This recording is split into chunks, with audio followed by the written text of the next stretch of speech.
নমস্কার বন্ধুরা, আজকে আমি মাছের শুক্তো রেসিপি শেয়ার করব। খুব গরম পড়েছে, তাই ভাবলাম স্বাস্থ্যকর ও সুস্বাদু একটা রেসিপি আপনাদের সাথে শেয়ার করি। এই মাছের শুক্তো রেসিপিটা খেতে যেমন স্বাদ তেমনি স্বাস্থ্যকর। মাছের শুক্তো বানানোর জন্য আমি রুই মাছের গাদা নিয়েছি। মাছের পিসগুলোকে লবণ আর হলুদ দিয়ে ম্যারিনেট করে নিচ্ছি।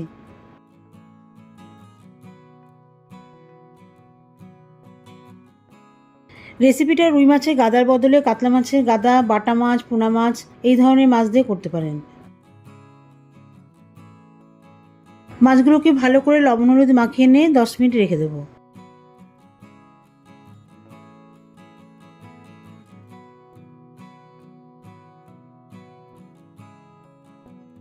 এখন মাছটা রান্নার জন্য কিছু মশলা তৈরি করে নেব। একটা পাত্রে হাফ চামচেরও কম পরিমাণে সর্ষে দানা আর 5 ফোড়ন দিয়ে শুকনো ভেজে নিচ্ছি।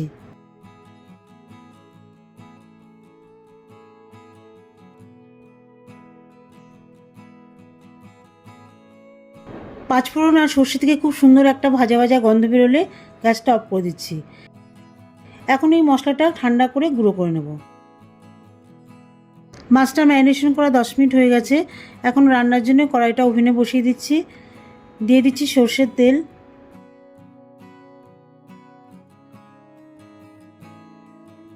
গরম তেলে মাছগুলোকে একটা একটা করে দিয়ে উল্টে পাল্টে বেশ লাল করে ভেজে তুলে নিচ্ছি।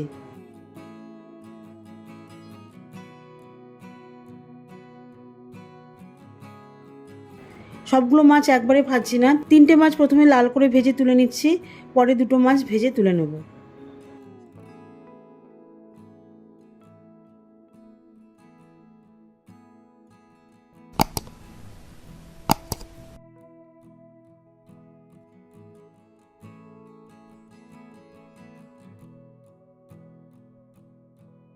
মাছগুলি ভেজে তুলে নেওয়ার পর ওই তেলেই হাফ চামচেরও কম পরিমাণে গোটা জিরে ফোড়ন দিচ্ছি।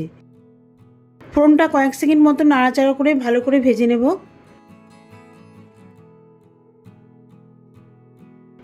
এরপর মিডিয়াম সাইজের একটা আলু লম্বা লম্বা করে কেটে ভাজার জন্য দিয়ে দিচ্ছি।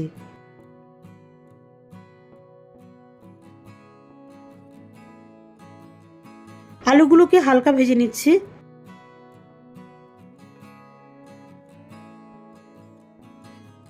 এরপরে আলুর মধ্যে 6 টুকরো শসা দিচ্ছি। এবারে পরিমাণ মতন হলুদ আর খুব সামান্য পরিমাণ লবণ দিয়ে শসা আর আলুটা হালকা ভেজে নেব। আলুর সাইজ অনুযায়ী শসাটাও বেশ বড় করে কেটেছি, তাহলে রান্নার সময় শসাটা পুরোপুরি গলে যাবে না। 2 মিনিট মতন শসা আলুটা ভেজে নিচ্ছি। যেহেতু আমি মাছের শুক্তো তৈরি করব, শুক্তো তৈরিতে শসা দিলে বেশ ভালোই লাগে খেতে। যদি শসা না থাকে তাহলে ঝিঙে দিয়েও করতে পারেন। এবারে ভাজা 5 ফোড়ন আর সর্ষের গুঁড়ো দিয়ে দিচ্ছি।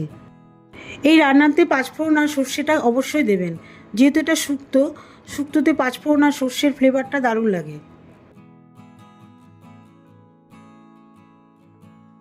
মশলাটা দিয়ে ভালোভাবে নাড়িয়ে জল দিয়ে দেবো। জলটা বেশি পরিমাণে দিচ্ছি যাতে আলুটা ভালোভাবে সেদ্ধ হয়, আর যেহেতু শুক্তো রান্না হবে একটু পাতলা হলেই খেতে ভালো লাগবে বেশি। জল দেওয়ার সাথে সাথেই 4-5টা কাঁচা লঙ্কা চিরা দিচ্ছি। সব কিছু ভালোভাবে মিশিয়ে দিয়ে ঝোলটা ফোটার জন্য ঢাকনা দিয়ে দেবো।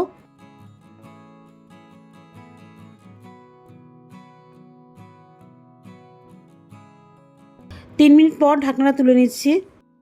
দেখুন ঝোলটা বেশ ভালোভাবে ফুটে এসেছে আর আলুটা মোটামুটি সেদ্ধ হয়ে গেছে।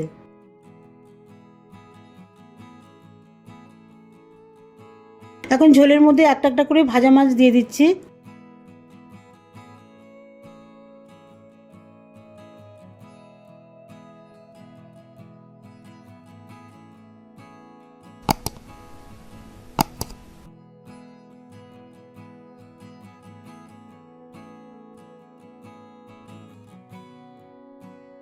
একটা একটা করে মাছ ঝোলের মধ্যে ভালোভাবে মিশিয়ে দিয়ে গ্রেভিতে স্বাদ আনার জন্য সামান্য একটু লবণ দিয়ে দিচ্ছি।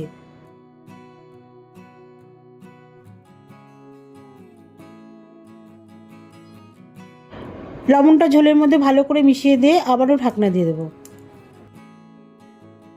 2 মিনিট পরে ঢাকনাটা তুলে নিলাম। এখন মাছের ঝোলে পুরোপুরি শুক্তোর ফ্লেভার আনার জন্য 1 চামচ আদা বাটা দিয়ে দিচ্ছি। আদা বাটা দিলে পুরোপুরি মাছের ঝোলে একটা শুক্তোর ফ্লেভার আসবে। বেশ ভালো করে আদা বাটা ঝোলের মধ্যে মিশিয়ে দেব। 2 মিনিট মতন ফুটিয়ে গ্যাস অফ করে দিচ্ছি।